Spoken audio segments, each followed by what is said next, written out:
Assalamualaikum warahmatullahi wabarakatuh. Halo sahabat Arsa, Lembaga Ziswab CT Arsa mempersembahkan podcast Ini Ibadah.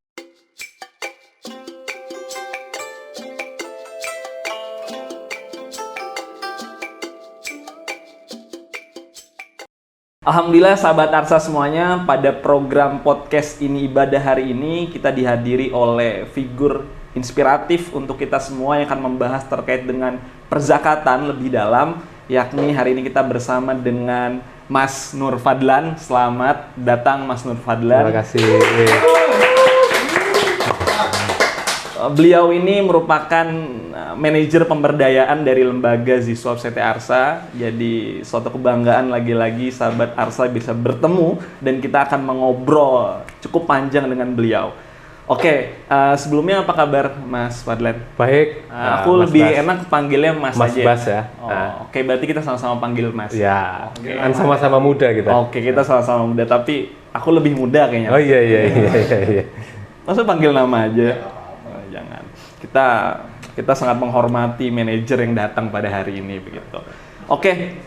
Aku pribadi dan teman-teman sahabat Arsa semua pengen tahu nih siapa sih figur yang datang pada hari ini. Tentunya nama mungkin mereka udah tahu, tapi kita pengen tahu Mas Fadlan ini sebelum bisa berkecimpung dan bergabung di dalam Lembaga Ziswab CT Arsa ini, sebelumnya Mas Fadlan tuh aktif di mana kegiatan-kegiatannya? Terima kasih Mas Bas, saya izin menyapa teman-teman sahabat Arsa dulu. Sahabat Arsa? Halo Semua. Alhamdulillah kita bisa bertemu di Ini Ibadah. Perkenalan, saya Nur Fadlan. Saya di Lembaga Ziswab ini manajer pemberdayaan. Kemudian tadi kita kaitkan dengan pertanyaan Mas Bas ya, terkait sebelumnya saya di mana.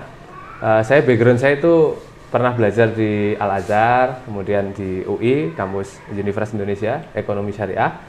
Kemudian saya bekerja di dunia perbankan, menjadi Dewan Pengawas Syariah, juga di koperasi, tapi kayaknya nggak balance kalau saya nggak di lembaga sosial juga. Memang kita cowok apaan kan, hanya ngurusin di bisnis aja kan. Nah, kita juga harus ngurusin yang sifatnya sosial juga, karena saya yakin bahwa saya suatu ketika akan meninggal dan saya harus memiliki investasi, amalan-amalan yang tentu akan saya tunai di sana, dan itu saya wujudkan dengan aktif di Lembaga Zakat Infak Sedekah atau Ziswab. Seperti itu Mas. Oke. Berarti dari segi keilmuan memang relevan dari pendidikan yang Mas Fadlan tempuh sejak bangku kuliah. Alhamdulillah. Dengan bidang yang ditekuni saat ini, karena sebelumnya ekonomi syariah. Ekonomi syariah. Selain dari pendidikan, kegiatan-kegiatan sebelumnya memang aktif di kegiatan-kegiatan kemanusiaan kah sebelum di Ya, Lembaga saya Ziswab ini? sejak 2018 cukup aktif di lembaga kemanusiaan yang bergerak baik secara general ataupun yang spesifik di zakat, infak, sedekah maupun wakaf. Jadi sudah sekitar 7 tahun lebih saya bergerak di bidang atau ada di lembaga sosial kemanusiaan, seperti itu Mas. Sepertinya Lembaga Ziswab sangat beruntung ya bisa didatangi atau memiliki Mas Fadlan, karena Bisa memang aja, Mas. keilmuan dan Iya. kegiatannya sangat relevan gitu. Iya. Tapi akhirnya timbul satu pertanyaan nih Mas Fadlan, keinginan untuk bisa bergabung di dalam suatu wadah kegiatan sosial atau kemanusiaan seperti Lembaga Ziswab ini kan tentunya banyak gitu yang lain. Iya. Kenapa memilih ini begitu? Apa nilai tambah atau yang berbeda dari Lembaga Ziswab ini apa? Ya, yang menjadikan lain adalah Ziswab ini zakat, infak, sedekah, wakaf, itu disingkat menjadi Ziswab. Nah, yang di tempat lain biasanya adalah LAS saja, lembaga amil zakat saja. Bahkan ada lembaga negara itu juga dipisah, zakat saja. Nanti domainnya adalah zakat, infak, sedekah, ataupun DSKL, dana sosial keagamaan lainnya. Tapi kalau Ziswab ini mirip-mirip sama waktu saya sekolah di Al-Azhar dulu.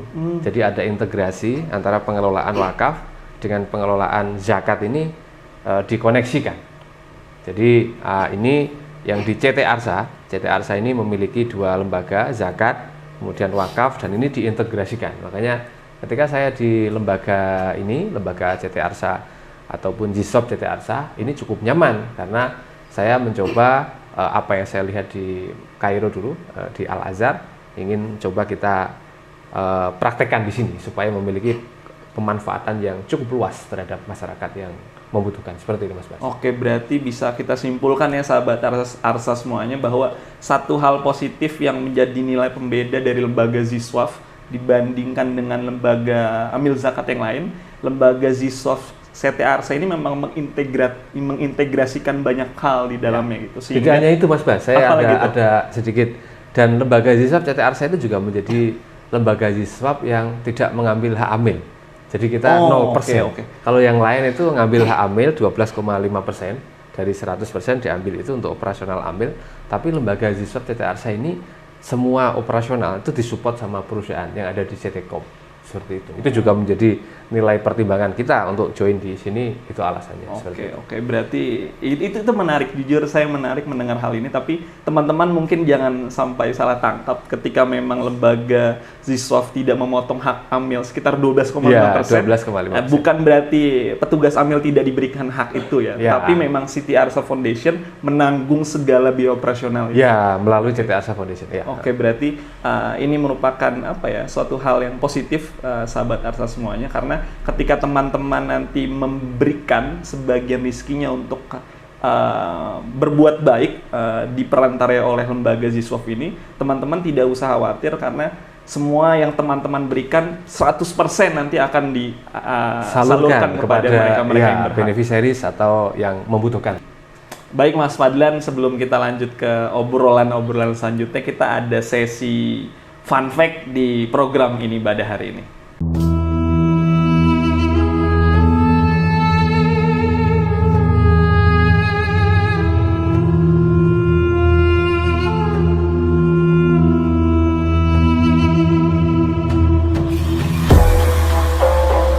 Oke, Mas Fadlan.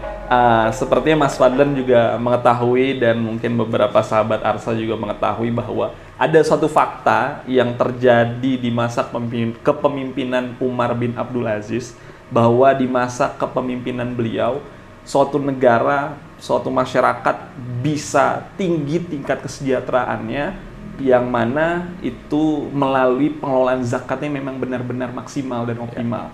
Nah, dari situ kan mungkin kita bisa belajar bahwa suatu negara yang mana bisa mengelola zakatnya dengan baik, itu bisa memberikan dampak positif untuk masyarakat dan negara. Seperti yang tadi disinggung juga oleh Mas Fadlan, ada peluang yang cukup besar, potensi yang cukup besar oleh masyarakat Indonesia ketika memang bisa memaksimalkan zakatnya, ada sekitar 300 triliun lebih.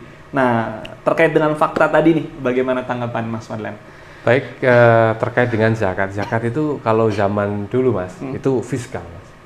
Fiskal, kebijakan fiskal, bagaimana negara itu untuk operasional, untuk mengentaskan kemiskinan, bangun infrastruktur itu menggunakan dana zakat. Jadi fiskal instrumen zaman dulu itu menggunakan salah satunya dengan zakat. Ada banyak instrumennya, termasuk ada juga instrumen pajak. Kita balik ke spesifik ke zakat. Zakat ini pada masa Khalifah Umar bin Abdul Aziz itu mengalami kejayaan yang sangat luar biasa. Dikisahkan oleh beberapa pendapat para penulis itu mengatakan bahwa zakat di area tersebut, di negara tersebut itu nggak ada yang miskin. Jadi zakatnya itu diekspor ke negara-negara luar selain dari kekuasaan Khalifah. Bayangkan saja, zakat itu sampai diekspor. Dan ini artinya orang zaman dulu itu sangat kaya sekali. Makanya kata-kata bourgeois itu sebenarnya dari kata al-burj. Al-burj itu adalah artinya al-burj itu gerbang. Jadi orang muslim waktu itu rumahnya pasti punya gerbang. Kalau rumah punya gerbang, pasti dia kaya raya. Kalau kaya raya, nah orang-orang Perancis, orang-orang Eropa ketika lewat di area-area tersebut, Inggris dan sebagainya itu melihat Burj. Orang Arab manggilnya Burj. Tapi oleh lidah-lidah perkembangan bahasa menjadi bourgeoism itu adalah bourgeois itu berasal dari bahasa Arab. Artinya Burj. Dulu yang kaya-kaya itu orang-orang ini, orang muslim. Karena apa? Karena kesadaran mereka secara perdagangan, kemudian bisnis mereka yang diatur dengan nilai-nilai agama, dan mereka juga ketika sudah punya dana, sudah punya harta, mereka berbagi. Jadi nggak ada lagi. Dan perlu kita ketahui bahwa memutus mata rantai kemiskinan itu salah satunya dengan cara kesehatan, kemudian dengan cara pendidikan. Orang kalau nggak sehat, gimana dia bisa bekerja, gimana dia bisa berkarya. Orang kalau misalnya tidak terdidik juga, bagaimana dia bisa memiliki pendapatan yang baik kan? Dan Human Development Index yang ada di dunia mengatakan bahwa manusia yang disebut memiliki Human Development Index yang tinggi itu adalah kesehatannya bagus, pendidikannya bagus, kemudian pendapatannya bagus. Sebenarnya pendapatan ini adalah impact dari setelah orang sehat dan orang terdidik. Dan waktu itu Sayyidina atau Khalifah Umar bin Abdul Aziz sangat kekeh dalam mengawal zakat. Fiskalnya diawasi betul dan orang waktu itu sadar. Dan ini nggak seperti membalikkan telapak tangan. Perlu diketahui bahwa sebelum Khalifah Umar bin Abdul Aziz ini dulu ada Sayyidina Umar, ada juga Sayyidina Abu Bakar. Sayyidina Abu Bakar dulu untuk narik zakat itu susah sampai perang itu. Narik zakat itu sampai memerangi orang nggak mau bayar zakat. Pasti ada tantangan. Tantangan. Sayyidina Umar juga berjuang bagaimana orang sadar zakat. Nah, masa keemasan tertinggi konteks zakat itu adalah di masa Sayyidina Umar bin Abdul Aziz tadi. Masa akhir khalifah dari Bani Umayyah seperti itu. Oke. Bahkan saya juga pernah membaca di zamannya Umar bin Abdul Aziz sampai kesulitan nih Mas Fadlan untuk mencari siapa masyarakat yang berhak untuk mendapatkan zakat karena saking sejahteranya kondisi masyarakat di masa kepemimpinan Umar bin Abdul Aziz masa itu.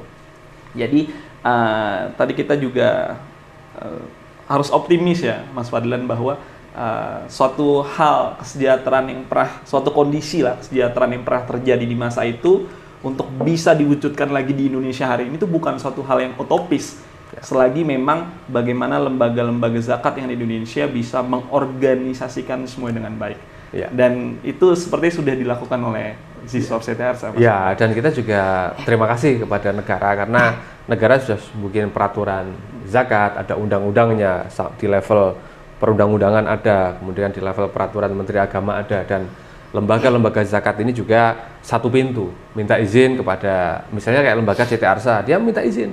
Jadi kita ngumpulin harta, ngumpulin uang ataupun barang itu nggak ngawur.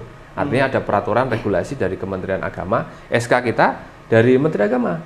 Kita dikasih SK, diatur sedemikian rupa, kita harus ada laporan, kita di akhir setiap tahun nanti akan ada audit. Auditnya nggak hanya KAP, Kantor Akuntan Publik, tapi auditnya juga audit syariah. Artinya mulai dari penghimpunan, mulai dari tata kelola, sampai penyaluran, bagaimana outputnya, bagaimana outcome dan impact-nya, ini semua diatur dalam sebuah tata kelola yang diawasi oleh Kementerian Agama. Jadi kita diaudit syariah. Apakah ini sesuai dengan syariah apa tidak, itu diaudit semua. Seperti itu Mas Bas. Oke, berarti ini apa ya? Ini kita bisa mengetahui bahwa lembaga Ziswap CT Arsa itu memang diawasi sedemikian rupa dan didukung juga oleh pemerintah. Ini bisa menjadi salah satu indikator bahwa lembaga Ziswap CT Arsa ini merupakan lembaga zakat yang kredibel, teman-teman. Nah, aku pengen tahu nih Mas Fadlan, dana yang dihimpun di lembaga Ziswap CT Arsa ini nanti peruntukannya untuk apa saja? Kita inline dengan CT Arsa Foundation. Artinya misi kita itu adalah memutus mata rantai kemiskinan. Artinya kita ingin mirip-mirip dengan zaman Khalifah Umar bin Abdul Aziz, bahwa orang Islam itu harusnya jangan sampai miskin. Kalau orang Islam miskin itu nanti nggak bisa sekolah. Betul. Pendidikannya juga nggak teratasi dengan baik, kesehatannya, pendidikannya dan lain sebagainya nggak teratasi dengan baik. Makanya orang Islam harus memiliki pendapatan yang baik. Kalau misalnya belum memiliki pendapatan yang baik, silahkan bantu teman-teman yang pada punya duit ataupun milenial, sahabat Arsa semua ini, silakan melakukan zakat infak sedekah di SKL melalui lembaga Ziswap CT Arsa. Nanti dana Ziswap kalian akan kita salurkan, akan kita bikin program pemberdayaan dengan tujuan mengentaskan kemiskinan melalui program pemberdayaan pendidikan dan juga kesehatan seperti itu. Berarti bergerak di bidang yang cukup banyak ya. Banyak. Lembaga Ziswap ada pendidikan, kesehatan, pemberdayaan, kemudian kemanusiaan. Oke, berarti cukup banyak nih peruntukan yang akan dikontribusikan oleh lembaga Ziswap CT Arsa, sahabat Arsa semuanya. Oke, setelah sesi fun fact Mas Fadlan, kita ada sesi Q&A nih yang disajikan oleh teman-teman kreatif. Di depan layar saya sudah ada beberapa pertanyaan untuk Mas Fadlan. Tapi pertanyaannya sepertinya terlalu saya sebenarnya cukup segan untuk menanyakan ini ke Pak Manajer sebenarnya. Ini teman-teman kreatif bisa direvisi dulu nggak pertanyaannya? Orang-orang harus tahu. Oke. Kalau misalkan memang sahabat-sahabat Arsa dan teman-teman ingin tahu, saya tanyakan deh pertanyaannya. Oke, pertanyaannya adalah ini sebenarnya ini bagian dari ibadah juga. Ini kan program ini ibadah. Nah, ini pertanyaannya terkait dengan kesempurnaan separuh agama. Nah, salah satu cara kita untuk menyempurnakan separuh agama adalah menikah. Oke, pertanyaan dari tim kreatif. Mas Fadlan, sudah menikah atau belum? Oh, sudah. Kita nggak sama tim-tim kreatif ini. Dan saya juga. Oh, juga. Saya juga. Kita cowok apaan belum nikah? Ya udah lah kita. Oke. Tamparan sekali ya untuk kita semua, emang kita cowok apaan. Harusnya itu juga ditanyakan nih kepada tim kreatif, beberapa dari kita juga yang mungkin masih belum berzakat sampai hari ini. Emang kita cowok apaan, harusnya ditanyakan juga seperti itu, Mas Fadlan. Jadi nikah dulu, kalau akan Anda nikah, Anda akan dikayakan. Oke. Kalau misalnya masih jomblo-jomblo begini kan berarti kalian fakir asmara lah, ya kan? Jadi seharusnya lembaga Zisov CTRC ini bukan memperhatikan fakir miskin, saya harusnya fakir cinta juga diperhatikan, Mas Fadlan. Fakir asmara nanti kita masukin program di pemberdayaan lah. Oke, boleh. Oke. Ini akan jadi satu program mungkin akan kita tagih semua ya teman-teman anak muda di sini ya. Kita tagih itu program itu. Oke. Karena se-Korea-Koreana anak Indonesia itu emang agak susah untuk ta'aruf, kenalan susah. Mereka suka slide begini kan. Melihat IG dan lain sebagainya, anak-anak sosial media suka Korea. Kalau kenalan sama cewek dunia real kadang nggak bisa. Oke. Temennya teman saya itu jomblo, jadi dia ketemu saya itu 2018 lah, bareng dulu di kantor kemanusiaan. Sampai sekarang masih jomblo. Sebutnya malah. Namanya ya tim kreatif lah salah satunya. Nah, itu kenapa itu sebabnya? Apa karena terlalu fokus dengan kegiatan kemanusiaan kah atau kenapa? Sebenarnya bukan karena itu sih, karena mungkin skill keberanian sih. Oke, ya, berarti makanya harus ada program pemberdayaan tadi ya. Karena Nabi sendiri sudah bilang, nikahlah biar kaya. Karena ternyata saya pernah mengalami waktu saya masih jomblo, belum punya istri itu ternyata juga sama. Saya pernah ada project ataupun pekerjaan lah, dapat duit tapi habis itu. Jadi saya menikah umur tahun 2015 itu dikit demi sedikit itu bisa menyisihkan lah. Ternyata kalau ada istri kita sedikit terkontrol. Tapi kalau kita masih jomblo ke sana kemari, hanya kerjaannya nongkrong di kafe, ngabisin duit itu. Ngabisin duit, nongkrong sendirian. Ya kayak teman saya tadi yang saya bilang, aku sering bilang ke dia, kamu tuh cowok apaan kok nggak nikah, nggak ada calon katanya Mas gitu. Nanti aku cariin lah, saya bilang gitu. Artinya nikahlah supaya menjadi muzaki, supaya bisa berzakat. Oke. Nah, seperti itu. Oke, berarti pertanyaan dari tim kreatif terkait dengan apakah Mas Fadlan sudah menikah bukan sekedar intermezzo, sahabat Arsa semua. Mereka nyari bocoran. Nah, ini tips and trick sebenarnya untuk kita bagaimana kita bisa menjadi muzaki yang konsisten.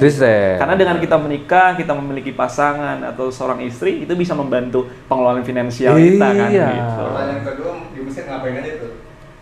Oke, pertanyaan kedua dari tim kreatif. Tadi mungkin udah disinggung ya oleh Mas Fadlan kegiatan-kegiatan sebelum bergabung di Ziswaf, ada kegiatan kemanusiaan. Tapi teman-teman mungkin lebih pengen tahu apa momen-momen nih atau yang ada terjadi di kegiatan-kegiatan sama di Kairo. Di Kairo apa tuh? Di Kairo belajar. Hanya belajar. Belajar apa nih? Belajar akademis saja atau apa? Ya, nomor 1 belajar. Oke, nomor 2? Akademis sama sesuatu yang tidak akademis. Tidak akademis kan banyak. Ta'aruf juga bagian dari belajar kan. Artinya dari sana kita pilih-pilah yang mana yang terbaik kan, begitu kan? Oke. Makanya istri saya sekarang alumni Kairo. Wow. Iya. Bayangkan saja di Kairo itu ada jumlah mahasiswa itu 5.000 saat saya itu. 5.000 mahasiswa. Cinta berarti ini ya? Itu saya yang ditulis itu. Oh, itu tokoh inspirasi sebenarnya saya waktu baca itu kayak saya gitu loh. Oh, gitu. Tapi mungkin yang ya sorry lah Mas, para penulis di buku tersebut kan, aku bacanya ngerasanya saya ngerasa kan boleh saja kan. Ya kemudian di sana itu ada banyak mahasiswa, bayangkan aja mahasiswa ada 5.000, kemudian perempuannya itu ada 600. Jadi kompetisinya bener-bener luar biasa. Kalau nggak cowok strong ya nggak mungkin dapat lah. Kan seperti itu kan logiknya kan. 1:8 8 nih ya. Berarti satu apa ya? satu perempuan di antara 8 laki-laki. Iya, gitu. makanya tadi teman saya yang sempat kenalan itu kan dia bisa dapat dari sana, oh berarti dia cowok strong. Kalau nggak strong dapatnya di Indonesia lah. Oke. Ataupun nanti nikah dapat santrinya, misalnya kayak yang dari pondok mana datang ke kiainya minta satu, itu nggak kompetitif, gitu ya. Seperti itu. Oke, berarti apa rezeki yang didapatkan Mas Fadlan selama menimba ilmu di Kairo bukan hanya soal keilmuan. Ini ibadah. Oke. Tangan dulu semua. Oke, tadi pertanyaan intermezzo sudah, dan itu sebenarnya tips and trick juga untuk kita semua. Pertanyaan kedua nih yang mungkin cukup serius lah. Bagaimana nih cara dari Mas Fadlan atau apa sih yang disampaikan kepada teman-teman semua, terkhususnya anak muda dari sahabat-sahabat Alsa, untuk kita bisa lebih semangat lagi, bisa konsisten untuk bisa menjadi muzaki? Oke. Untuk menjadi muzaki, sekarang yang di level sakit cepat sembuh. Kemudian siapa yang sedang belajar, maksimalkan belajarnya supaya ketika lulus nanti menjadi masyarakat world class citizen, masyarakat kelas dunia. Di luar sangat luar biasa tantangannya. Ada banyak sekali mahasiswa Cina, India yang mereka jumlahnya 300.000 sekolah di Amerika saja, di Eropa belum kita hitung, jumlahnya sangat banyak sekali. Kalau kita nggak memiliki value yang kompetitif, kita akan digerus oleh value universal. Makanya silahkan kalian untuk menjadi muzaki, sekarang maksimalkan supaya menjadi pengusaha yang sukses, menjadi birokrat yang sukses, dan tentu semuanya harus dibalut dengan nilai-nilai value-value agama supaya nggak terlalu menyimpang. Dan yang sudah menjadi muzaki, supaya dana Anda semakin banyak ataupun harta Anda semakin berkah, silakan melakukan zakat melalui lembaga Yiswab CT Arsa. Khusus untuk yang jomblo-jomblo termasuk tim kreatif ini yang masih jomblo-jomblo, silakan bersedekah juga. Kalau bersedekah atau infak atau yang sampai nisab membayar zakat, barangkali penghambat kalian tidak dipertemukan oleh rusuk kalian, tulang rusuk kalian hilang. Saya sampai bilang sama teman saya yang jomblo, mungkin tulang rusukmu kemarin hilang sampai ke Zimbabwe, sebenarnya gitu kan. Wah, jauh banget itu kan, harus sekolah ke sana ataupun kerja ke sana baru ketemu itu Bu, ataupun ketemu di kapal pesiar kan, saya impossible juga kan. Nah, makanya silahkan kalian berzakat, barangkali zakat itu menjadi salah satu wasilah kalian supaya mendapatkan pasangan. Juga di lembaga Yiswab khusus tim kreatif nanti akan saya bikinkan, karena saya di bagian pemberdayaan, akan saya bikinin program khusus pemberdayaan kepada para jombloar dan jomblo Wati, seperti itu Mas. Oke, itu jadi program yang ditunggu-tunggu dan harus ditagih oleh kita semua ya. Oke, tadi tips yang diberikan oleh Mas Fadlan selaku manajer pemberdayaan. Mas Fadlan sebelum menutup, quotes dong. Kasih quotes terbaik Mas Fadlan. Oke, untuk quote dari saya, menjadi manusia yang selalu bermanfaat bagi sesamanya. Apa yang kalian punya, sedekah tidak harus harta, tetapi dengan pikiran, tenaga, itu juga merupakan sedekah kalian. Tepuk tangan dulu dong. Benar sekali yang disampaikan oleh Mas Fadlan tadi, karena sebagaimana juga tercantum dalam firman Allah, Al-Quran, surat Al-Isra 7, in ahsantum lianfusikum. Kalau kamu berbuat baik, sejatinya kamu sudah berbuat baik untuk diri kamu sendiri. Jadi benar yang tadi disampaikan oleh Mas Fadlan, berbuat baik kepada siapapun, apapun perbuatan baiknya, sebenarnya kalian sedang berbuat baik untuk diri kita sendiri. Jadi jangan takut merasa rugi, jangan takut miskin ketika kita melakukan perbuatan baik atau berbagi, karena itu sejatinya berbuat baik untuk diri kita sendiri, seperti itu. Oke.